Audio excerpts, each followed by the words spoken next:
Can you hear me, Mr. Vishal? Yes, I can hear you clearly.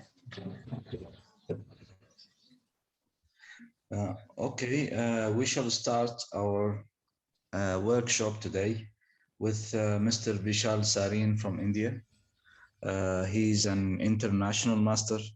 He's one of the very few FIDE senior trainers in the world. For example, in India, there's only around 4 FIDE senior trainers. Mr. Vishal Sareen, one of them. Mr. Vishal was the national sub-junior champion in India in the past. He represented his country. The first time was in 1987 in the World Under-16 Chess Championship in Austria, in Europe. And after that, he represented India in many occasions. And then he became an international master. Then he started choosing the path of training until reached the highest training committee in the world, or the highest commission of training. He tutored many international masters and grandmasters as well in India. For example, Mr. Negi, Tanya Sachdev, and maybe for more than 15 years with Mr. Abhijit Gupta. And also he trained several Indian teams in the past 20 years, including youth, junior, women. He's a trainer of several Indian grandmasters. And as I said, a personal trainer for Mr. Abhijit Gupta for over 15 years up to date. So we can start our workshop today, which is called Evolution of Chess. So Tatweer Chess Academy is welcoming everybody, and we can let Mr. Vishal Sareen start our long and lengthy and informative lecture. Well, thank you very much. Hello, everyone, and really glad to be here. I hope my voice is audible enough for everyone. If anybody has problem, kindly you can either raise your hands or just inform by whatever way possible. Maybe send a message. I hope I'm audible enough, because I see that everything is in order. Yeah, and I'm requesting everyone to keep themselves muted during the session, because otherwise my voice is gonna echo and it's gonna come back. So it'll be better if when you want to say something, that time it's best to unmute yourself and say something or ask questions. This is going to be an interactive session, and I'll be really happy with the trying to answer as many questions as possible within the stipulated time frame that we have. Our subject matter today is very vast and varied, and we chose this because so they wanted me to do a very lengthy, long session trying to explain the historical evolution. So basically, the game of chess, as we know, has been there for like hundreds of years, and the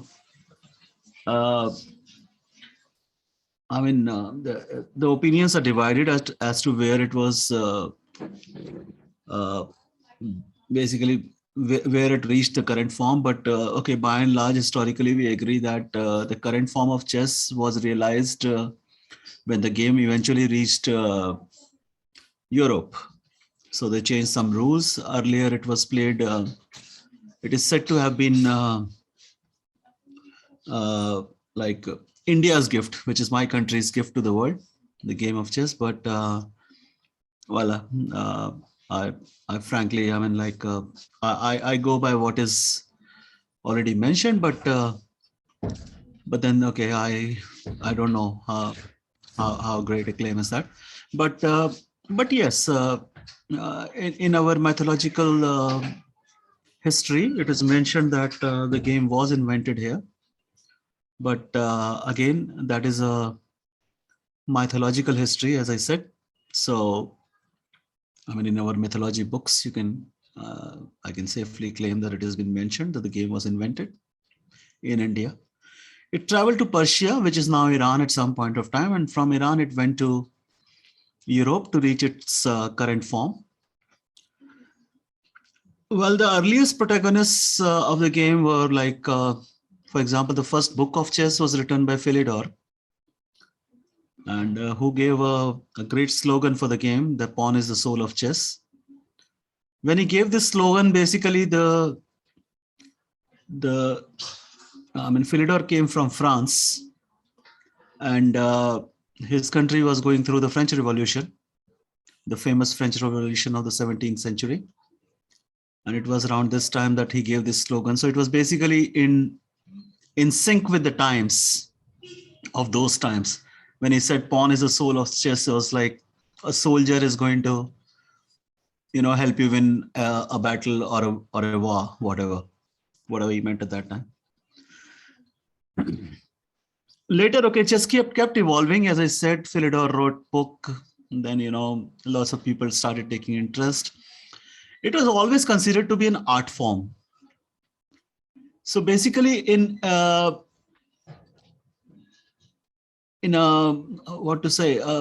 for a sport like chess to actually become a sport, there has to be, for example, let us talk about the most popular sports. I can easily say that chess is the second most popular sport of the world after soccer. But let's talk about soccer, because I'm sure that everybody knows something or the other about soccer. Soccer is not only a sport, it is basically a religion sort of thing, where it is very popular. And soccer is also, has gained a lot from science. My voice is echoing. Someone please kindly mute yourself, everyone. Otherwise, your voice will come back to me. I mean, what am I speaking? It'll just echo back in my ears. Please keep yourself muted. If you want to ask any questions or you have any doubts, you're free. Please just join in with the conversation. You don't even have to ask. We have very few people right now. So I don't think that is going to be any problem as such. Also, it will, when I hear my own voice, it basically intercepts in my, thought process. And now, I have to actually think and go back. So it's just give me 1 second. Where are we? Yeah. Yeah. So, so I was talking about soccer. So soccer is also an exact, it has gained a lot from scientific discoveries, at this angle, if you do this, at this angle, if you do that, a lot of things, the ball should travel at this speed and whatnot. For every single second, there is like hundreds of videos that you can find in analysis, etc. And this is not surprise, because every sport form started with like an art form.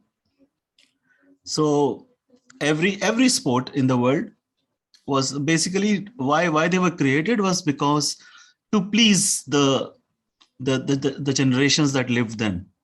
So the generations felt happy in competition or taking part, or just simply watching, or making their heroes out of those people.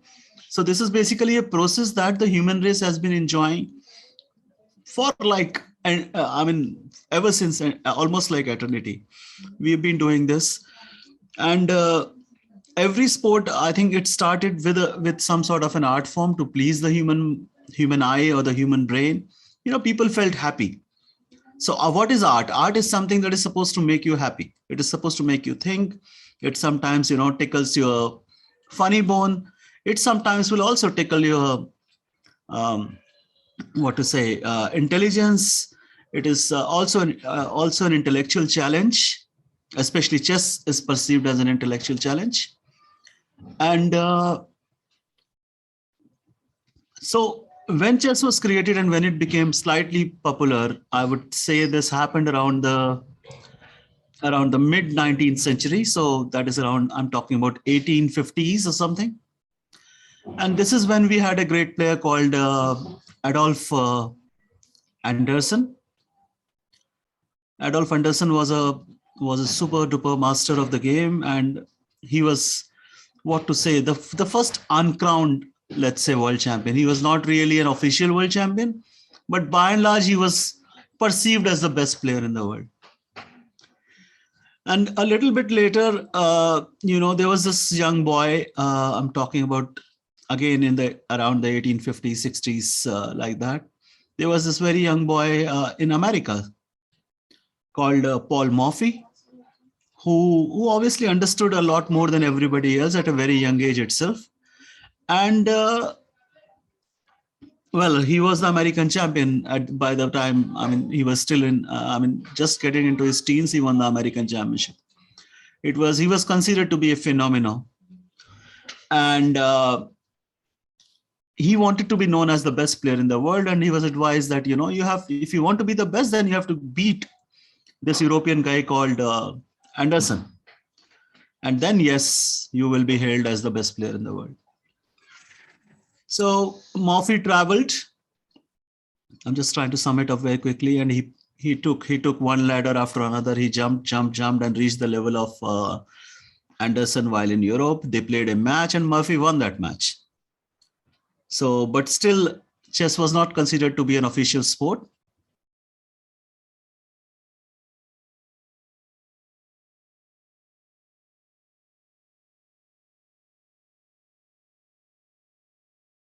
Yeah, sorry, thank you. Yeah, so it was only in the the final part of the, I would say, the last 15, 20 years of the 19th century, which is like 1800s, that people started regarding chess as a sport because, they said that, okay, there's so many people who play it and it should be considered as a sport. So this was the first time that the art became the chess, which was perceived as an art form to please the people, became a sport. And there was the first official world championship, wherein the winner was Austrian Wilhelm Steinitz, a very, very famous star. So the history of chess, basically what we do, we divide it into two parts. The history of the world, like what we do is we have AD and BC, which is before Christ and Anti-Domino. And the history of chess, we divide into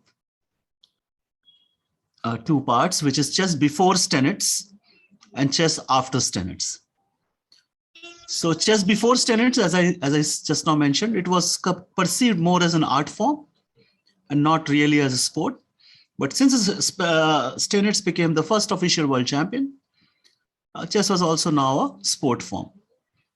So the art form, the games are really remarkable, but this is not going to be a part of our discussion today, at least. Maybe some other day, some other session, we would like to talk about, when it was really a very beautiful game. In every game you can see in those era, there will be so many sacrifices, so many checkmating patterns and combinations. Like literally almost every game that was played, especially by people like Anderson and all, they were like full of tactical nuances. And people loved it. However, as Steinitz came into the chess world, and he obviously had learned what I must say, that he had also learned from Anderson's games, and he had also benefited from the games played by Paul Morphy, for example. Paul Morphy should have been, I'm saying, the father, should have been known as the father of modern chess strategy, because he understood more than anyone else. However, if history books are an indication, this man was also a little bit eccentric, and he never really shared his ideas with the world. That this is another method of playing chess, what he employed, because he clearly understood way too much more than what Anderson understood. He understood obviously the romanticizing of chess part, which was like sacrifice, attack, checkmate, etc. but he also understood a lot about strategy. However, the title of what to say, it is just a hypothetical title anyway. It's not like it was officially awarded or anything, but the title of uh, this the father of what to say modern chess strategy was never his. It was never attributed to him. It was attributed always to Stenitz, because Stenitz cared to explain to the listeners at least that this is how chess can also be played. This is not the only way. The only way that you guys play chess is by sacrificing, attack, checkmate. But believe me, this is not the only way.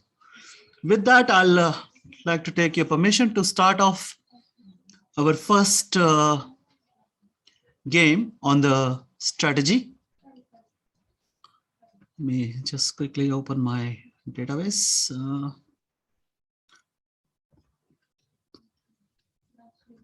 Okay.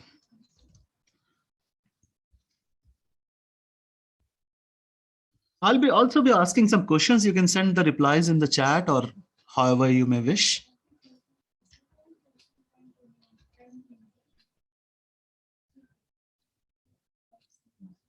So the first game that we'll just try and go over what Stenitz really had in mind when he meant chess strategy, or what he meant. I mean, you would have seen a lot of famous games played. I'm sure some of you would have. I don't know. Is there anybody who has never seen any game played by William Stenitz in this group? Just please let me know. I mean, let's be open. If I don't think, I mean, it's hard to miss Stenitz. If there is anyone who. Okay, so I'm talking about a game which was played in 1862. Stenitz is white here and black. His opponent is Mongredien Augustus. Stenitz was a fan of King Pawn openings, as were all of them in that era. But yeah, because it was just considered to be. I mean, these days they play more of d4 and other stuff. I mean, literally everything else. But in the last World Championship also, we saw the same. e5, queen d5, knight c3. This is called the center counter gambit, or the Scandinavian defense. More,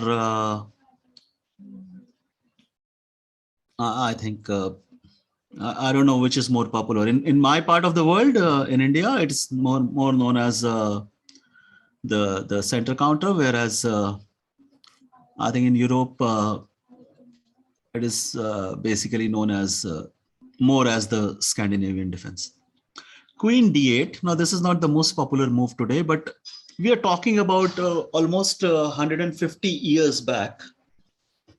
More than that, rather, 160 years back. And in those days, openings were just, making their first step forward. So they were not of prime importance. But yeah, people made more importance to tactics and development and following the basic principles more than anything else. The opening theory was still in the making. e6. So Stenitz, like I said, is white. Just to see his formation. Very quickly, he brings out 3 minor pieces. First of all, let us go back here.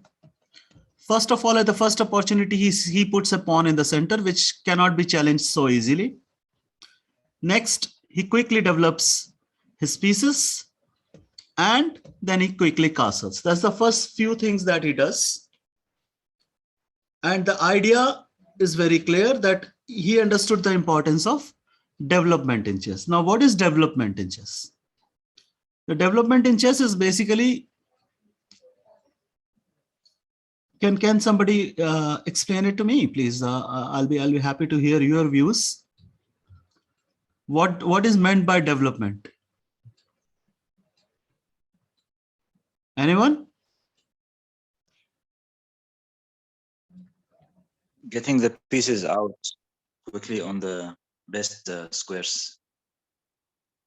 On the best squares, the pieces out. Okay. Anyone else? Any other person would like to comment on this?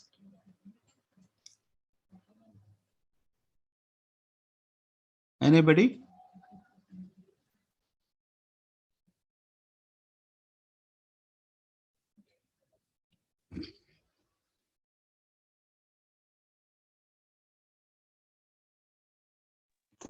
I muted everybody, so maybe I have to change the settings.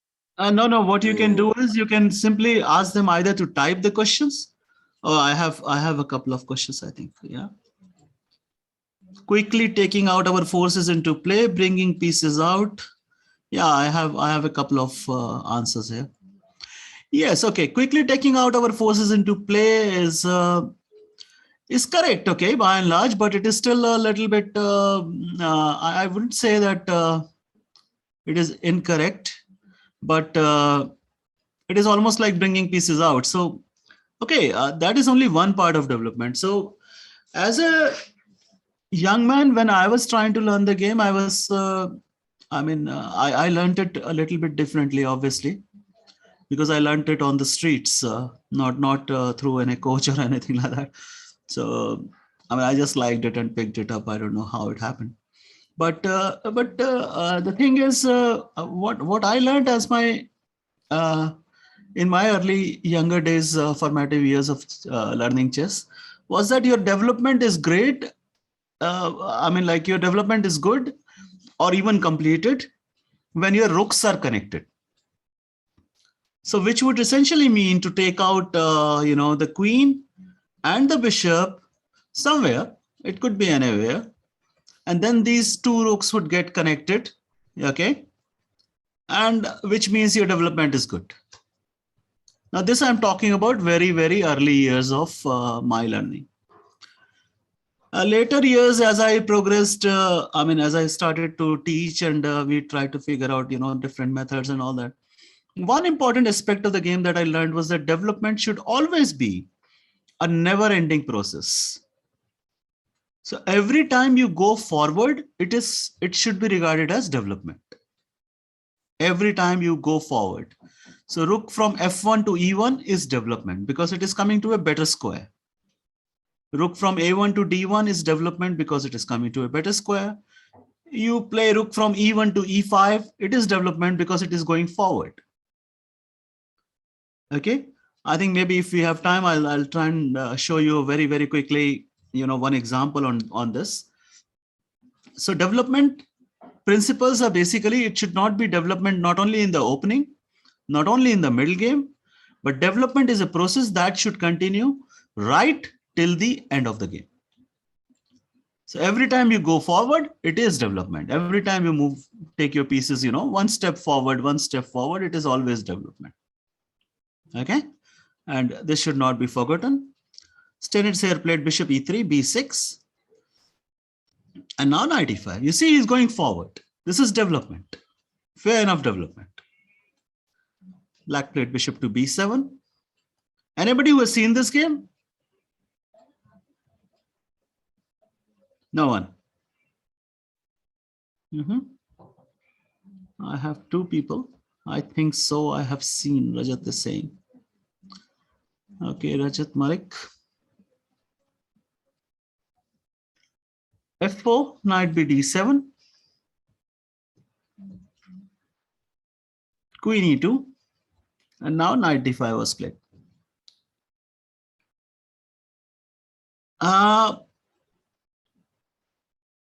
This is obviously a mistake. The knight on f6 was basically a good defender. There's no point removing a good defender. So basically, this move made Black's king side extremely vulnerable. What should White do here? White has to try to write on public for everyone. Yeah, sure. Yeah, it'll be better. Yeah.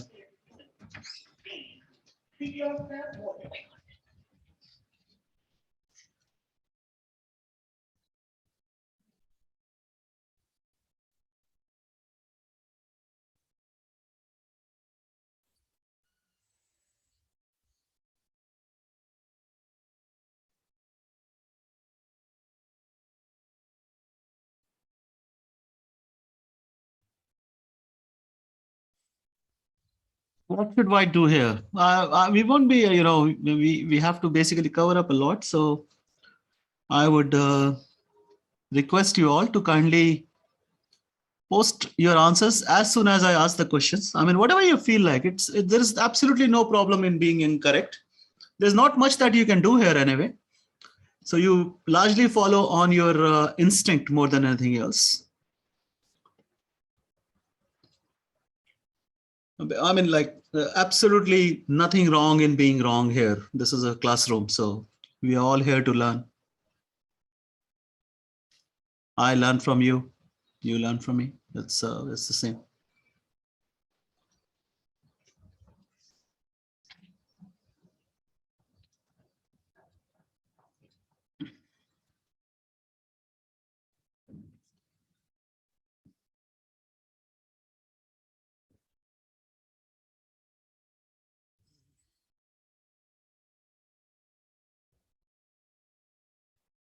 Yes, Abhishek, I think you have a point there.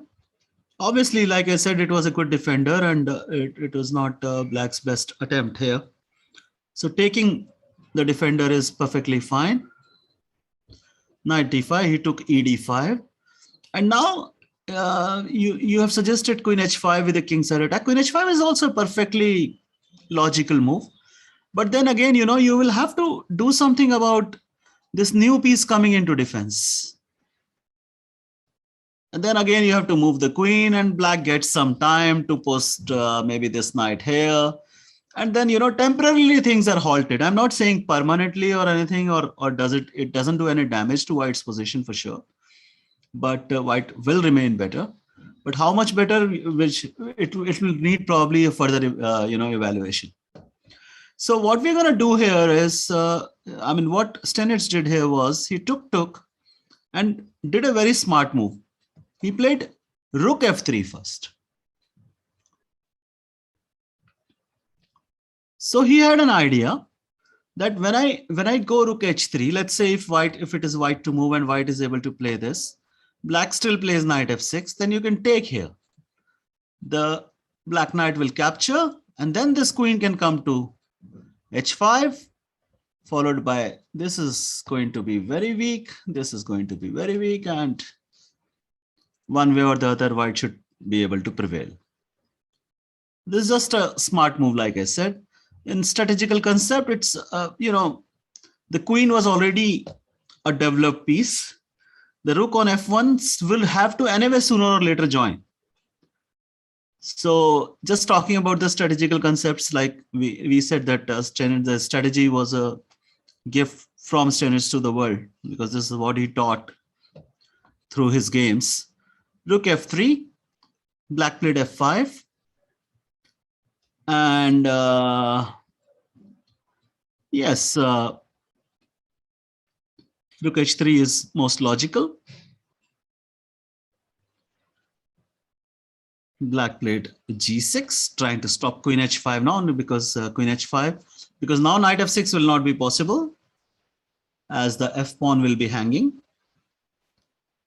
So very logically, he stops queen h5 by playing g6.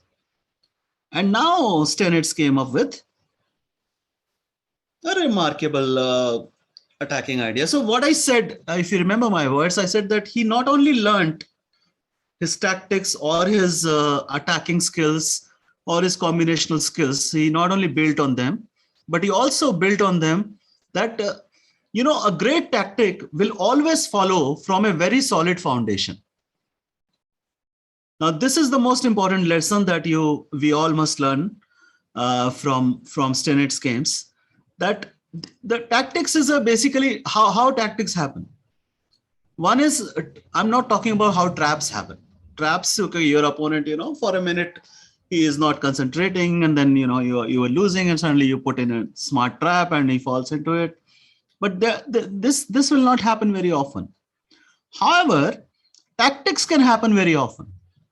Tactics actually happen very often.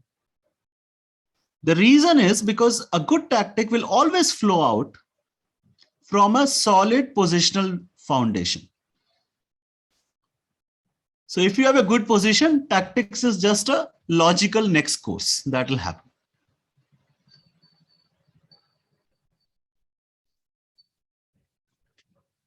White just saw that, here everything is sorted for white. So you just have to attack and try to finish the game as soon as possible. He just played g4.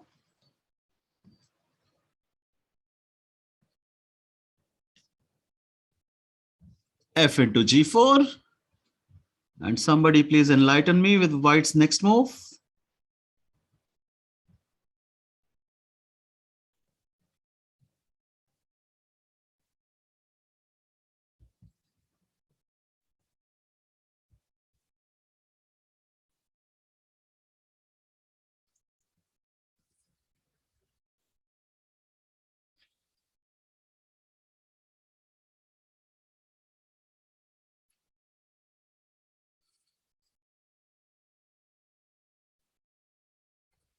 I have one answer already.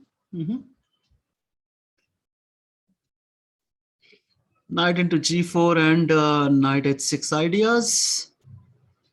Well, if you are thinking like Stenitz, then Stenitz will not remove his so superbly centralized knight. He will not do it unless unless it is like the most defined, the defining moment or the decisive moment of the game. Yes, Rajat, what you're saying is what he played. But okay, this is not the only way to win these kind of situations. I mean, he could have played here queen g4, for example, and for knight f6, just simply move the queen back to g2. There's no need to be, there's no need to be extra combinative when you don't have to. But for this, if he had won like this game would not be counted as one of his memorable games, because this looks like a very simple, easy crush. However, he chose rook into h7. This is a very, very fine sacrifice. He's got a few choices. For example, in the game, knight into e5 was played. We'll come back to that later. So if you play knight f6, then I just move the rook back. So this is not an option really. King into h7, yes, queen into g4. And now if knight f6, this is like a similar checkmate. King h1, and the other rook will join the attack now. It cannot be avoided, rook g1. And that will be the end of the game. If he had played, for example, okay, if he played rook f6, then you have queen g4 again. King into h7 can be met with bishop into g6 with a devastating attack again. It's completely crushing. Then the next option, what he played in the game was knight into e5 and f into e5, and now he played king h7. But after queen g4, rook g8, queen h5, queen h6, queen h7. You can't really go rook g7 here because bishop g6 check, king f8, and this would be a very nice checkmate. So queen h7, king e6, and queen h3 check. King e8. Oh, sorry, king f7 back. Rook also joins the attack. Queen e6. Black is just, three of the pieces, I would say, is completely out of the game. So literally, white's all pieces are playing and creating threats, whereas in case of black, we can't say the same. So if you look at the position I'm in with queen e6, I think the game ended. Or did it? No, not yet. Sorry. Yeah, queen e6. Just a second. Yeah, queen h3, king here. Rook f1 and queen e6. Rook g7 was forced, and now he just played bishop g5, completely tightening the noose there and creating some more threats with bishop into e7 and followed by bishop g6, or maybe bishop into g6 directly is also a killer. Queen d7 was played, bishop g6, rook g6, queen g6, and now if king d8, rook f8, and after queen e8, this is a nice checkmate. This is just what to say, one of those games where, strategy played a perfect host to, a very brilliant tactic, you can say that. So it was like just pure strategical factors that he was following right from move one, following the basic principles of development first, posting the knight in the center, and now removing one of the guards. And from here, he wants to bring his rook first, not his queen first. When black blocks, he just takes his rook to the corner attacking and now opens up the position completely. Once the position opens, he understands pretty well that his rook sacrifice is not going to go in vain. Although, as I also informed you, queen into g4 check would have been a very simple win. But then, okay, all great games, you will find that there was some mistake for them to become great games. It is always, it's an irony, but it is true that great games become great games only because of the mistakes. So, and they come from both sides. It's not like white will not make any mistake or black will only make mistakes. So this is one of it. While we are on the subject, I would like to also quickly show you one of the most celebrated games. At least this one is one of my favorite games played by Stenitz. This is Stenitz versus Selman. I think this game was played in 1885, so 15 years later. And here it's a different course, but this course of action is still followed today. So this is known as the Stenitz variation. Okay, here we don't take it so quickly right now. Knight f3 is the main move here these days. But in those days, okay, he had some clear ideas about where to put the pieces. So he's just doing that. He's not really worried about what his opponent is going to do. Bishop d2, b5, knight d1. Now here his opponent played knight into d3. This is Stenitz versus Selman, as I said, one of the most celebrated games played by Stenitz. And we will know why in just a short while. What would you take it with? Would you like to take it with the pawn or would you like to take it with the queen? What seems more apt? And why? Of course.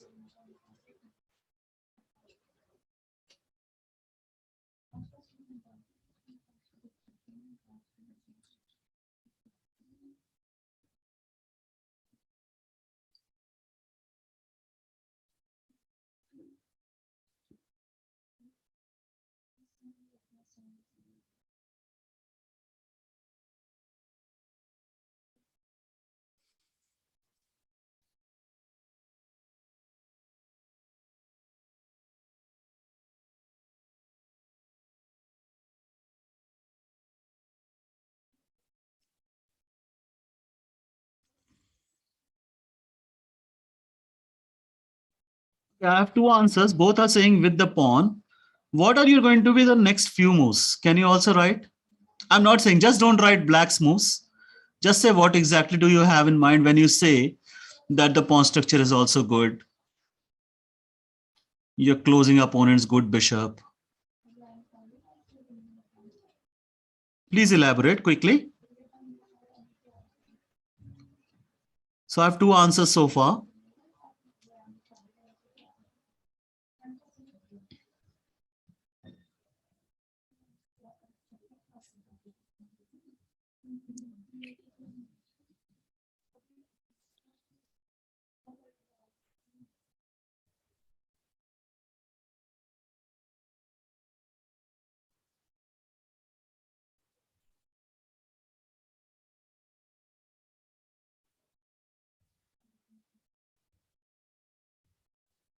Yeah, so this is exactly what I thought. D4, rook c1.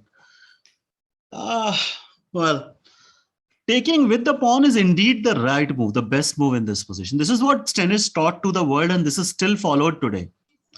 But it is not because white wants to play d4. This would be a mistake. This is no, completely no. It is because white wants to control these two squares, and especially this square, the e4 square.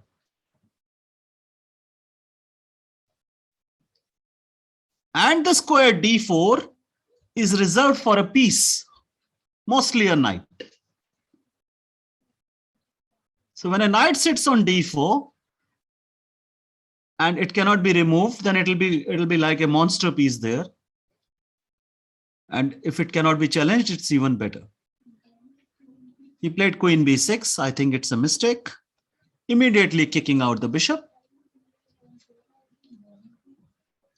1885, remember the date? Bishop e7, and white just consolidated with a3. So, now he's trying to control the d4 square with the pieces. Black played f5, which was, I think, just a bad defense.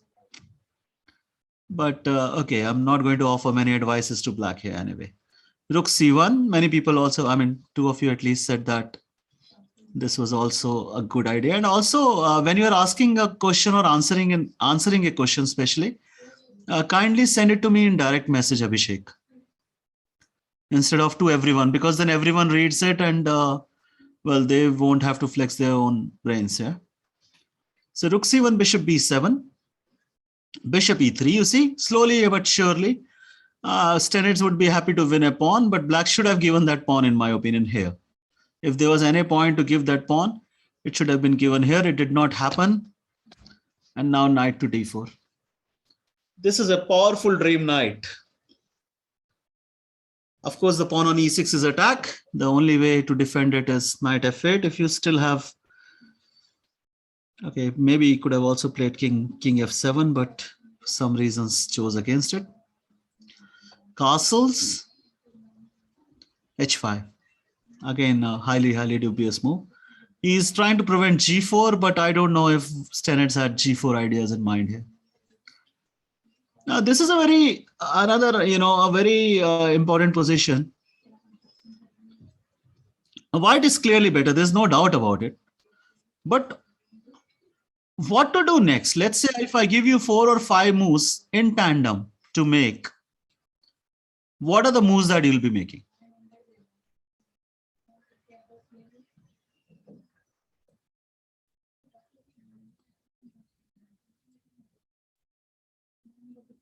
Very quickly.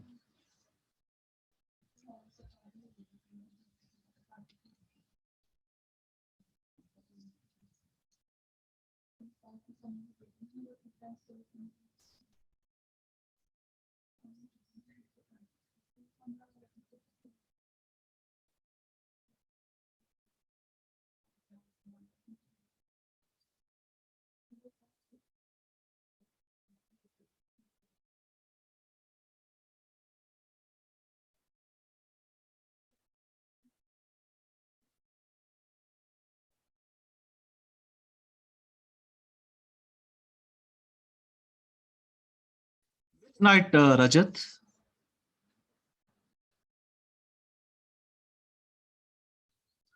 Yes, I think you are correctly confused, Abhishek. Which knight to, how to improve your d1 knight?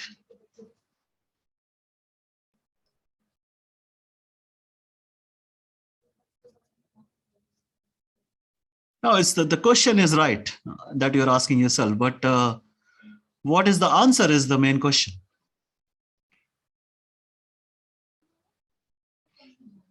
So black does not have any active counterplay. C5 or A5, these are the two squares you should be looking at. And this is exactly what he did. Well done, Rajat there. Knight C3, king F7, knight B1. Black's moves are almost inconsequential. G6, he's just trying to consolidate, trying not to get checkmated, more apt. Just see, he made these moves in tandem, yeah? 1, 2, 3, 4, 5. 5 knight moves in a row. Knight from D1 goes to A5, straight up, without improving any of the other pieces because it was not required.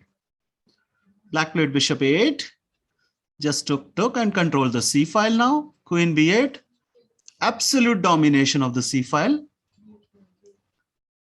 Queen C2. Bishop D8 to control Queen C7 invasion.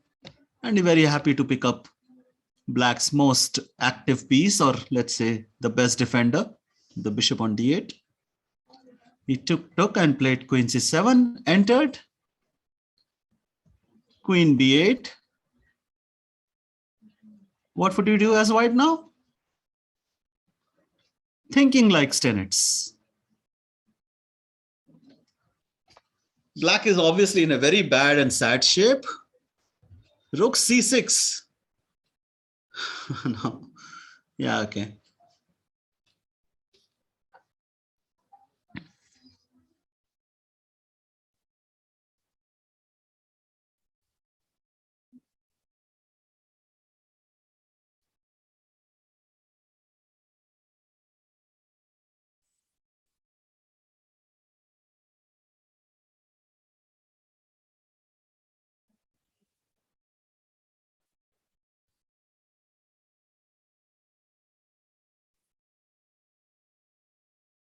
Queen a5. No. I wouldn't put my queen on the edge of the board in such a dominating position.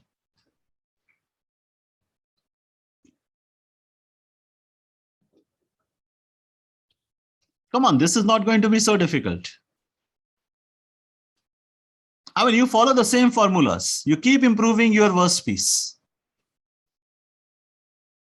Knight to g5 is possible, but knight is already, knight to g5 will also attack only e6. And it is already doing that from d4. Yeah, this is a brilliant move. Bishop f2.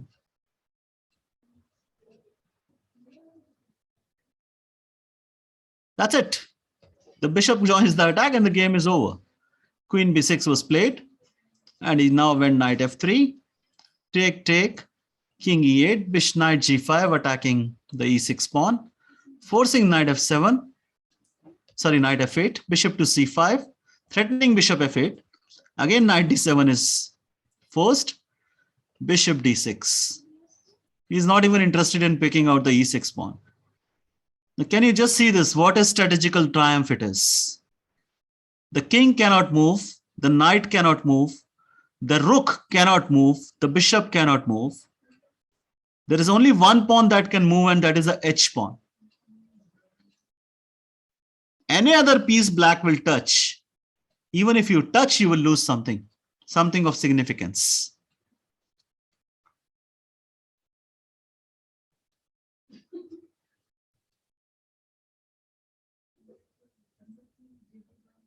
Yeah, bishop f2, the idea was to go bishop h4. That was the main idea. So here, bishop f2, the idea is bishop h4, then the rook would have to move. And if the rook moves, then knight on d7 is going. So black had no option but to play queen b6 to stop bishop h4. And now he just forces the exchange of queens, because queen b8 still would mean bishop h4 is coming. So once the queens are traded, he attacks the pawn on e6 and now takes the bishop inside from the other route. And bishop d6 is a total triumph. White has not even won a pawn. But now white is going to grab everything. This is like a virtual zugzwang, you can say. It's virtually a zugzwang. It's a hopelessly lost position.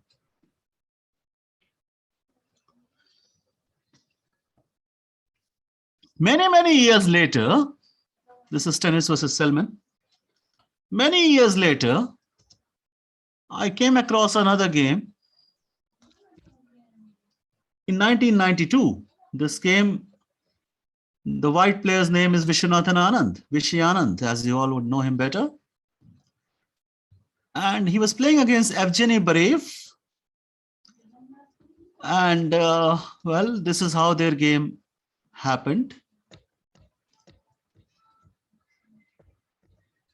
Knight b4 he played, rook f d1, castle, knight e2, went here. Something of similar kind. Knight a4. Can somebody guess white's move here?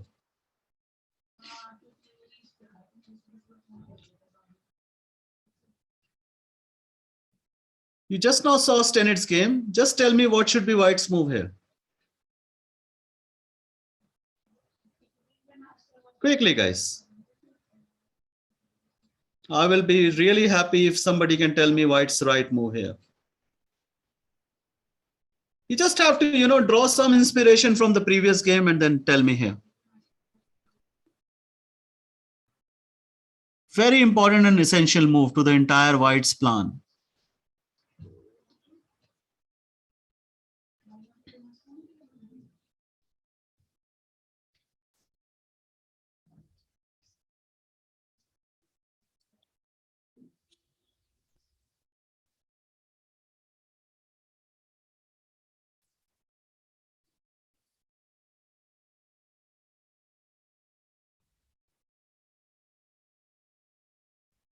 Yes, Abhishek, you hit the bullseye there. 7 years later, a certain Vishy Anand, who was already a very strong grandmaster then, he replicates what Stenitz did in this game. He just played b4 here. It's such a remarkable move. He ensures that, in that game also, after b4, the life of this bishop was precarious till the end of the game. And it's the same situation right now. b4, a5, a3, rook f8. The game went on a long time. This was a very long game, but eventually white was able to win thanks to that, the fact that this bishop remained bad for the rest of the game. So I'll just quickly go over so that this is how, eventually white was able to attack black and win the game. Very long game, played in Dortmund tournament in 1992, with knights creating havoc and white winning a very, very fine game. Just note that the knight on d4 only moves now. It came here on move 16. So for 25 moves, this knight was sitting on d4. And okay, eventually black had to cave in. I'll just quickly go over. Just the final position is quite interesting to see. Yeah. And now here, I think, queen f4, queen e6, h5, bishop e7, and queen f6. Yeah. Good tactics will always flow out from solid positional foundation. b4 was the move. Yeah. Okay, great. So with this, we come to the end of the strategy by Stenitz. You have to study a lot many more games by this great player in order to understand the concepts of strategy from the very beginning. And why these games are known as the classics is because the ideas which are contained in these games are very, very clearly defined. Because, Anand, he played b4, but, this is move number 56, his game ended. But he played b4 on move number 18. Okay, so it basically took him a long time even after getting this, because the opposition is strong. Opposition is trying to put up a fight and trying to be very, very, provide as much as resistance as possible. Whereas in case of Stenitz, this was not the case. The opposition was weak, so the ideas are very clearly defined. That's why these positions, these players, their games are known as the classics, because, the ideas that you will learn, they stay with you forever. Here, b4 may not look so critical because it's not the end of the game for black. But there, when b4 happened, and after subsequently what happened after that, it very clearly, nearly, defined every move was a success. Even 5 knight moves in a row, the same knight moving 5 times, it was a success. Okay, so we will now move over to our next next part, which is psychology.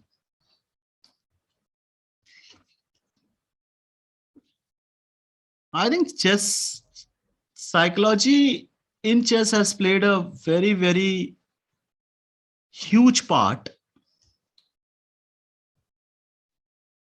in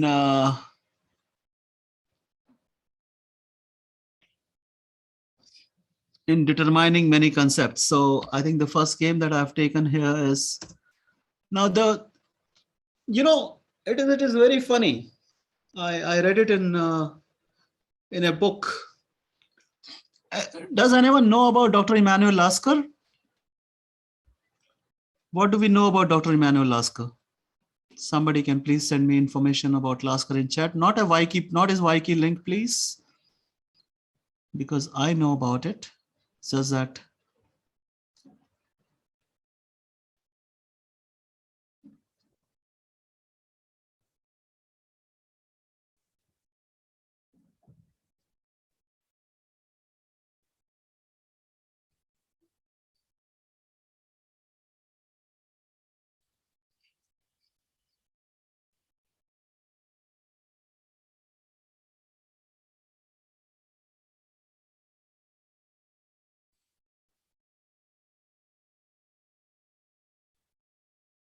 Yeah, of course. Yeah, the second official world champion, Dr. Emanuel Lasker. He was a man who was like, who had several career options, several. Not one, not two, but several career options. He was a mathematician par excellence. He was a great psychologist. He was obviously a fantastic chess player. So, I think in the 1894 or 95, this one very interesting story which happened. So Lasker was playing in the German championship. He was a German. He was taking part in the German championship, and he said, like, this will be my last tournament. If I win the German championship, then I will continue playing chess. Otherwise, I will quit playing chess. This will be my last one. This is a true story, yeah, by the way. And what happened was, those were the days when, after 40 moves, the games were adjourned after 5 hours of play, etc. And then they would resume the next day and all that. So Lasker finished his tournament. Now his opponent, like his main rival, not his opponent, his main rival had to win his game to win the German championship. And his game was adjourned. I think no, he had to just draw, and Lasker would come second, and he would have given up playing chess. This is what the history books tell us. But what they call fate, that when they resumed the game, these guys, they forgot to put one pawn on the board. So you understand, there was a pawn on h2, for example. Actually, I can show you that exact position, but I think it'll be just, let it be a story more than the technical part. So there was a pawn on h2, for example, which these guys, they simply, forgot to put.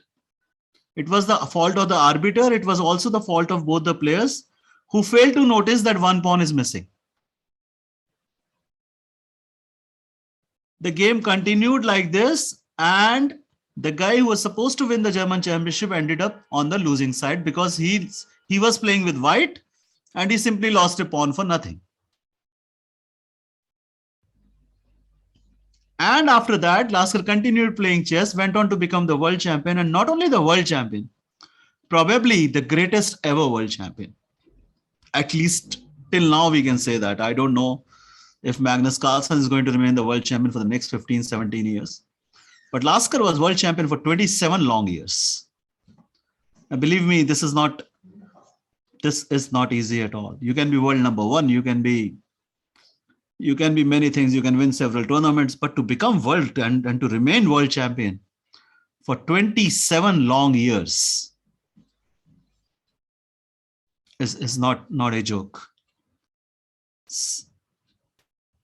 The legend has it that when he was dying, the last 3 words that came out of Lasker's mouth before he died were "King of Chess." These are the last 3 words he whispered to his wife, apparently. "King of Chess," and then he died. So this was Dr. Emanuel Lasker. And he had many contributions to the game of chess, but obviously psychology being his foremost, because it was his subject. So he understood the importance of, okay, later years, there were many who would just did not pay much attention to psychology. Fischer used to say, okay, I don't believe in psychology, I believe in good moves. Capablanca also said, I don't believe so much in psychology, because he beat Lasker, of course. And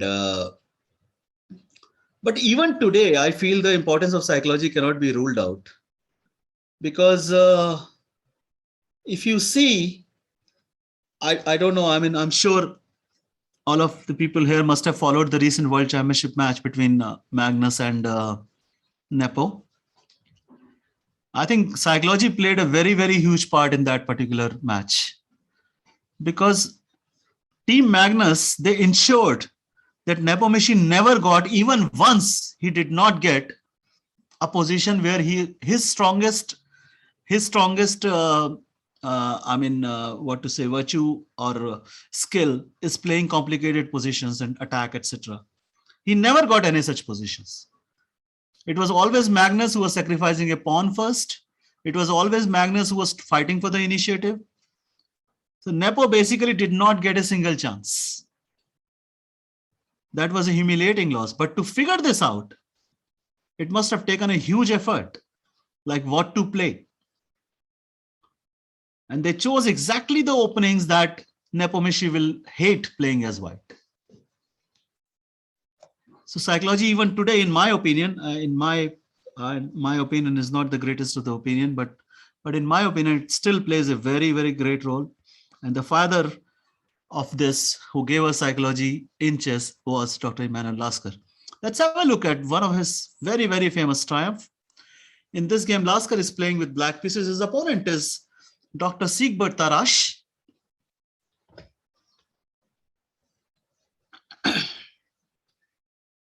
Now, Dr. Siegbert Tarrasch was again, a great, great personality, but he was a very complete contrast to, Dr. Lasker, for example. Lasker believed in psychology, in flexibility, and this and that, whereas, Tarrasch was a very, very straight guy. I have to play correct moves. I have to take advantage of my opponent's mistakes. I have to do this, I have to do that, walking a very, very straight line.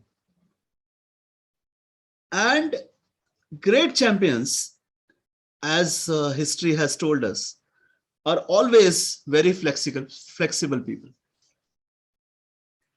Walking a straight line is probably not the solution, is not the only solution to become to greatness, what to say. So bishop b5, knight f6. Dr. Tarrasch is playing with white. d4, bishop d7. Knight c3, bishop e7. This is a very famous position, rook e1. For example, here castle is a mistake, because you lose a pawn by force.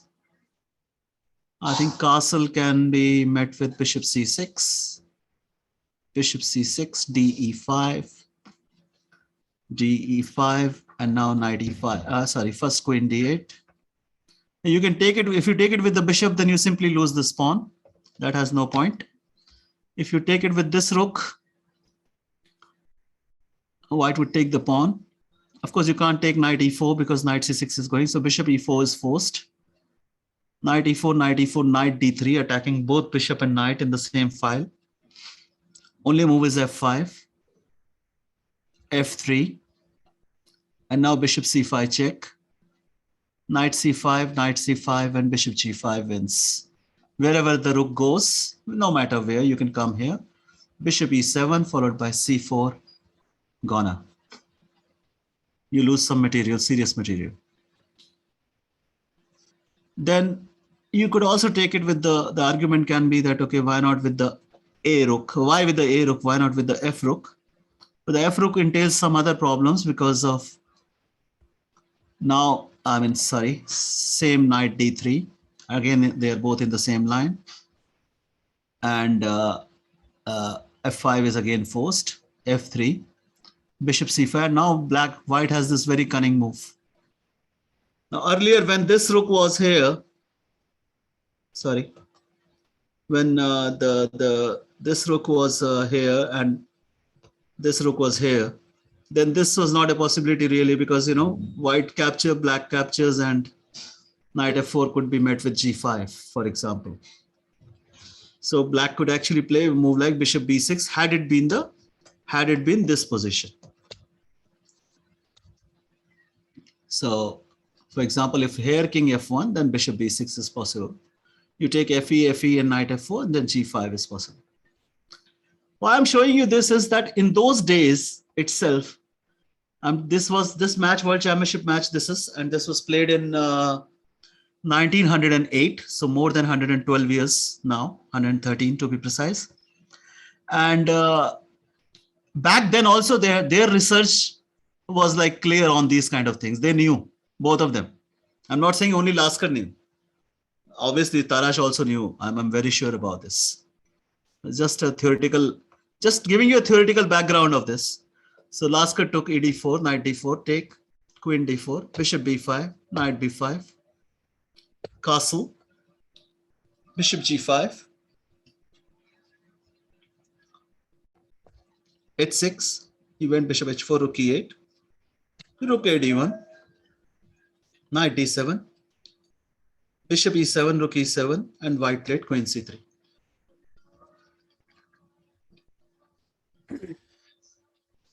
Just everyone who's left in the room, I think some people, yeah, okay, we have some people. Just to reflect on this particular position, what is your assessment of this position? You can simply send me a message. A direct message is better. Just a very, very simply, I'm asking you a very straightforward question. What is your assessment of this position?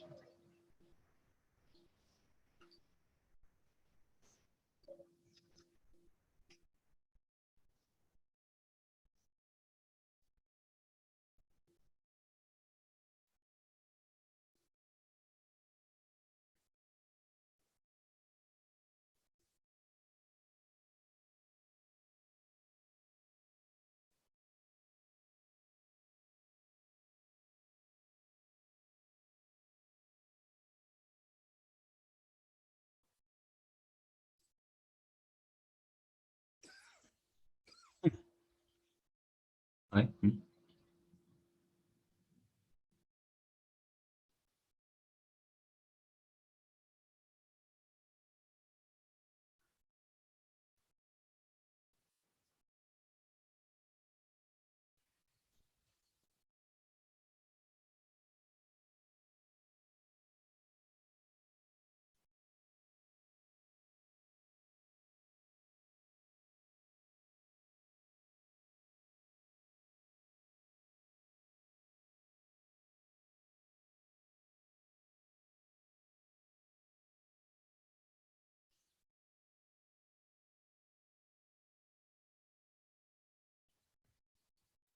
I have three answers. White is slightly better because he's more developed. Okay, better developed, I completely agree, and has the initiative and more space. Yes, of course. Yes. White is having more space and have initiative, so better. White looks much active. So I have three answers so far. Anybody else?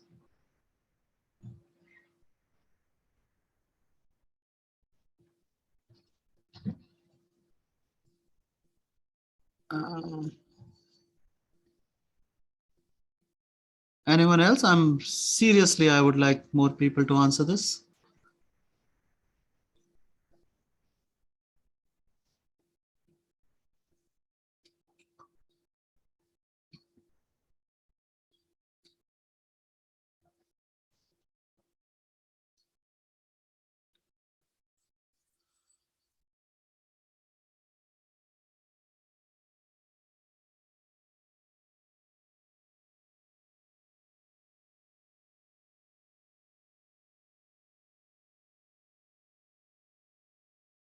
Okay, so we'll keep moving ahead.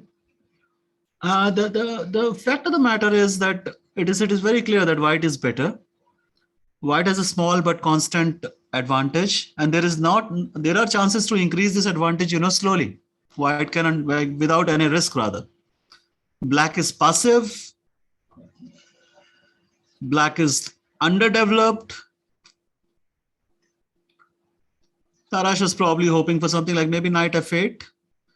And then he would just go, there's an additional possibility, obviously, to play this, and, maybe even a rook left, something like this. Then the queen joins the attack, and, it looks a bit sad for black right now.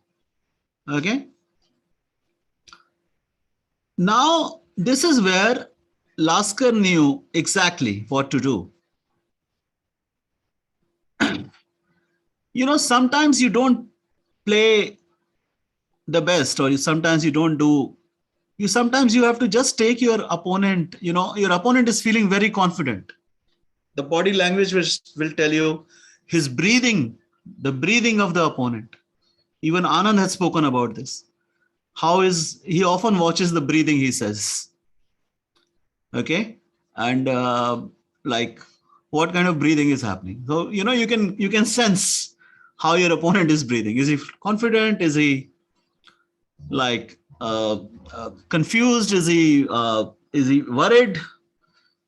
There are many things that and there are several ways. I'm sure that people at different times use different approaches to figure out. But the main thing is about this only, what is going on in your opponent's head. So if you're,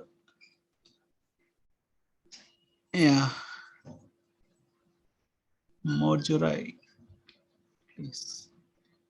So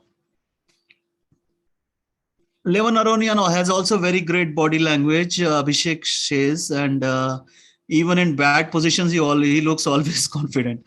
Yes, yes, they are like this. No, that's what I'm saying. It's like it's always like this. That it is, the more confident you are, the more comfortable you feel. So the point here was that Lasker knew that his best chance to avoid and maybe a very painful defense was to take Tarash out of his confident mood by doing something very provocative. Of course, on the chessboard, I'm not asking that you go slap your opponent or, under the table, just hit him on his legs. So things like that. Those are wrong things. So here, contrary to all the conventional wisdom, Tarash simply took, Lasker simply took Tarash out of his comfort zone by doing this provocative move. This is not done. This is not normal. We don't bring our rooks and queens out early because, especially the rook, it can be trapped also, right? There may not be any way to come back.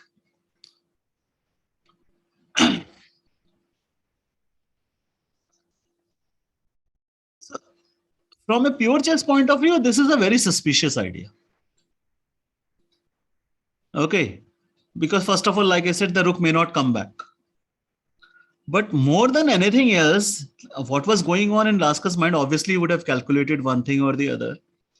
He would have definitely sensed that the rook will not be easily trapped. And then, he didn't want to defend very passively. That was his another idea. Like, to be very passive means your opponent will keep mounting on you and, he keeps pressurizing you. He feels more confident while you feel more like a boxer who's trying to just, defend the punches of your opponent. And that is not always, because sometimes you have to strike back also. So rook to e5 was basically just a counteractive move. Tarash did not think much. He knew that knight into c7, there are lot of tricks happening. He just quickly played knight d4. He didn't think much, took much time. So it may look like black strategy failed because it took him a considerable effort to play rook e5. But it did not fail because the next move was really troubling, rook c5. So you see, the queen is now attacked again. Queen b3 had to be moved. And he just played knight b6. He doesn't want to give up any material. The rook is unlikely to get attacked, so it will not be trapped. Okay. And And it is not very likely that that white is going to get that, that king side pressure that he was hoping for. In longer run, yes, of course, the rook is a problem. F4, the rook is not going to come back now. So it will either live there or die there. And if it lives, then it can cause some damage. Queen f6, queen f3, rook e8. You see, suddenly black does not look too bad, except this rook. However fancy it looks, it doesn't look like it just looks like it's about to get, die here. If white should have just played b3, for example, with the idea of playing c4, and black would be worse. But in these kind of situations, what happens, what drives your opponent's mind is not only this,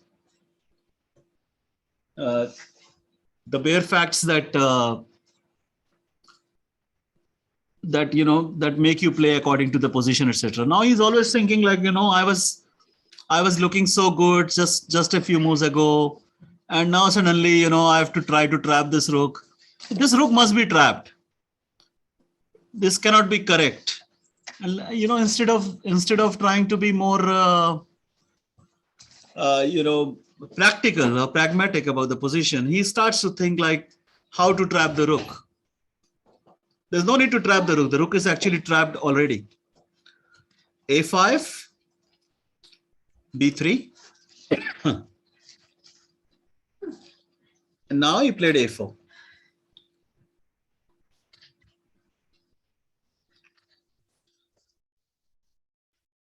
B4 was a logical choice, but not the best move. Here also he should have played C4. AB, AB, C6, knight F5, D5, and okay, white would still be better. There is no doubt about it. This is not so easy to find, especially when you are trying to think about something else, when you're trying to make an impression around something else, and suddenly you have to play, such energetic moves.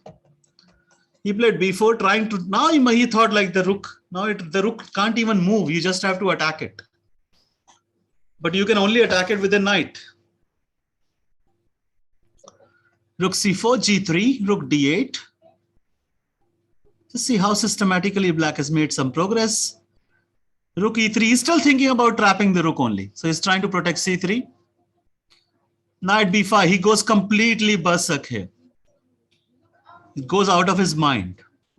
Played knight b5. cb4, rook d6. He sees a combination.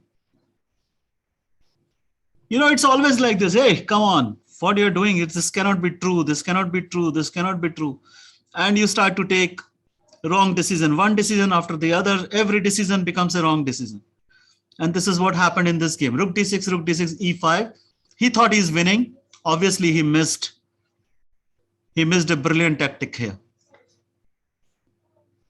Can somebody tell me what should black do?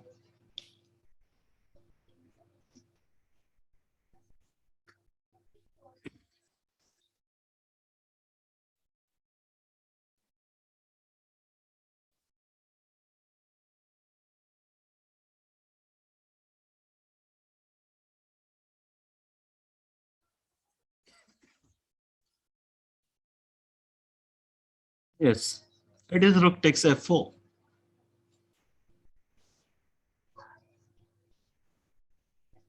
Yeah, it is, however surprising it might sound, but it simply works. E into f6 is not possible because of rook f3. And now you can claim to give a check and take here, but then who's going to stop all these pawns? I don't know if rook c3 is a better move.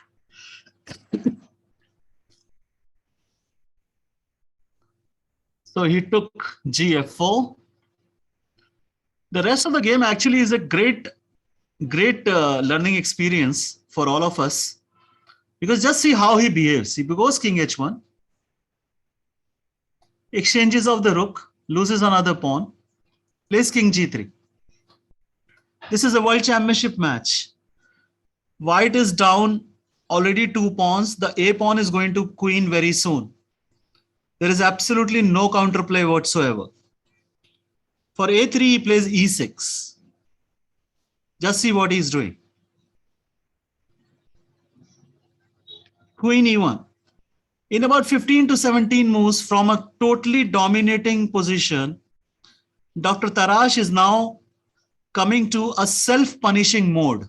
See his next move. He gives up this e-pawn with a check. f5. Check again. Knight d4. a2. The pawn is going to queen. He plays queen d1, trying to stop it. Knight d5. He goes queen a4. He gives a check. I don't know why he wants to give a check so badly before the game ends. He plays king h5. This is what I call self-punishment. And after a1 queen, he finally resigned. He could have resigned maybe 20 moves back. Oh, no, not definitely not 20 moves, but at least 10 moves back. But he, you know, this is what such a game can do to you. You're totally winning. You're dominating. Sometimes you're winning. Sometimes you're dominating. Sometimes you believe you have an excellent position, and then you subsequently spoil it so badly that you want to punish yourself. And this is what I mean by psychology. The importance of having that psychology. I'm sure that at some point of the other. Yes, okay, Abhishek, what you're saying is one of the lessons, but the main lesson is also to control your nerves at all time. Plus, it is not about playing carefully. It is about not getting disturbed by opponents' ideas and try to rationally solve the problems according to the position on board instead of believing in certain things. You know, when I started this particular subject, I said Dr. Tarash was a man who always went along a very, very straight line. A is A, B is B, C is C, D is D. That's what he believed in. To the extent of being, I think it is not me who's talking this, but I've read it in books. I've read it, I think Kasparov mentioned it, that he was almost to the tune of being dogmatic. And this was one of the main reasons, you know, if you're dogmatic, you cannot become world champion. And this was one of the reasons I think Dr. Tarash could not become a world champion. Otherwise, we would have seen his name in the list of these games. Kasparov, under normal circumstances, Tarash should have admitted defeat many moves before. After this fateful game, the score was 3-1. And the disaster had so shaken the confidence of the challenger. This disaster had so shaken him up that he never recovered from throughout the match. He lost it by some huge margin. Like he could win 2 more games, but he went on to lose 5 more and eventually lost very badly. A similar collapse, I remember, happened in the World Championship match between Garry Kasparov and Viswanathan Anand.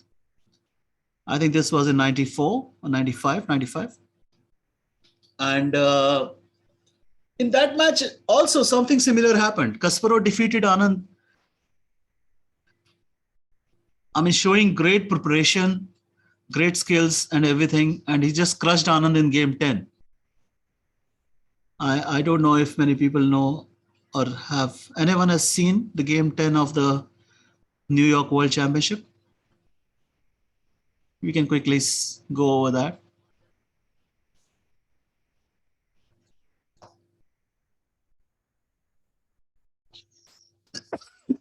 Sorry. Okay, so I'll just take it out from the Mega itself. Quickly, Anand. Okay. Vishwanathan with black against Kasparov.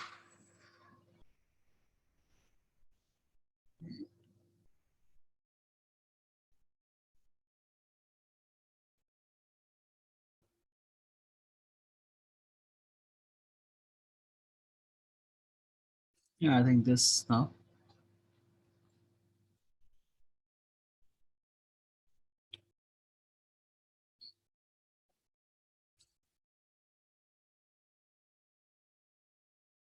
Yeah, this is it. For example, Anand lost this game. And I don't know if some of you have seen this or not, but up till here, they had played in a previous game also the same position had come. This was the game 10 of the World Championship, and Anand was leading by a full point. Anand had won the game 9. First 8 games were drawn. This was the 10th game. And Kasparov played this new move. This was apparently a suggestion by Mikhail Tal, which was present in one of his small notes that somebody found, and they started analyzing, and they analyzed everything. Knight b3. He gives up a rook. Anand doesn't take it right away. Queen g4. Still the rook is for taking. He takes it. Bishop e6. Just attack. All this was analyzed at home. Rook d8. Bishop h6. So if you go queen f1, king f1, gh6, then queen h5 is leading to mate. Queen c3 was played. And after bishop g7, queen d3, bishop h8, he recovered the rook. Bishop f6. He's not afraid to play any endgames now. He's only one pawn up. But rook c1 was the key move, and after this, white is winning. So right from the opening, a huge novelty, a great sacrifice, a rook sacrifice, and then although Anand found all the best moves, he still reached this position. And after 21 moves, which is exactly this position, queen g4, after here, Kasparov had used only 3 minutes on his clock. Up till now, Kasparov had used only 3 minutes. So I'm just telling you the impact. I'm trying to teach you the impact here, the psychologically how disturbing this can be for your opponent, especially when you're playing in a world championship match. You will feel like, gosh, do I not know anything at all? You will feel like, what is happening to me? Oh, this was obviously, Anand recovered brilliantly from this match loss and went on to win 5 world championships after this. This shows obviously a great character by Anand. But having said that, the impact of this particular game was so strong that Anand lost the 11th game, the 12th game, he drew the 13th, he lost the 14th game, and the match was just over. After that, they just had a few draws and match over. Game, set, match, Garry Kasparov. And not only that, after this match was in 1995, right? Sorry. Yeah, this was in 95. And not only this, but Kasparov retired in 2004. And if my memory is serving me right, then Anand did not win a single classical game against Kasparov after this game. You understand? 10 years. That is a long time. I think if my memory is serving me right, I think I'm good there. I'm making a very, very huge statement. But I think if I remember it right, this is the case. He won in rapids, I'm sure. He won in blitz, but never in a classical game. So essentially, this is what it is all about. Impact. You beat your opponent in such a fashion that next time when they are playing against you, they should be shaking. Or when they see your games online, they should be shaking. When they're trying to prepare against you, they should be shaking. They'll just say, oh God, this guy is a very strong player. What to do about it? And that's where, the psychology starts to build. If fear drives, I'm not saying Anand feared Kasparov. He would not have feared him, but the impact remained. Especially, forget about the next 10 years, but especially during this World Championship. He lost the 10th game, he lost the 11th. 11th, he was white, he lost again. Then he lost again with black. And then there was I think one draw or something. Then he lost again. It kept on happening. He lost 4 games in all, and the match was over in 18 games. So just talking about the psychological impact that these things can have. Later, Anand used this very successfully in his own matches, let's say against Kramnik, against, for example, Topalov, then also against Gelfand. He won 3 matches and he used it very successfully. That's why I said, obviously, Vishy Anand is, in my mind, one of the all-time great top 5 player in the world. Obviously, if I say Magnus will be there, Gary will be there, Anand will also be there, at least in my belief, because to win so many world championships and across different formats, no one has ever done it before. So he has won the world rapid, he has won the world, the world blitz. He has won it in a knockout. He has won it in a match tournament, and he won it in 3 matches at different times. So that's amazing. But it takes a very, very strong character to build yourself back after such disasters. Is what I'm trying to say. Yes, so that was Dr. Emmanuel Lasker for you, and with that, I think maybe we deserve a 5-minute break. But is that okay? Okay. Hello? Yes, okay. Just 5 minutes. Yeah. 5 minutes. 5 minutes. Okay. Because I've been constantly talking, I'll just go take a sip of water. Yes, sure. Yes, sure. Okay. Just 5 minutes, we'll be back. You don't have to leave this meeting. I'm also not leaving. Yeah, I'll just mute myself and stop the video. Okay.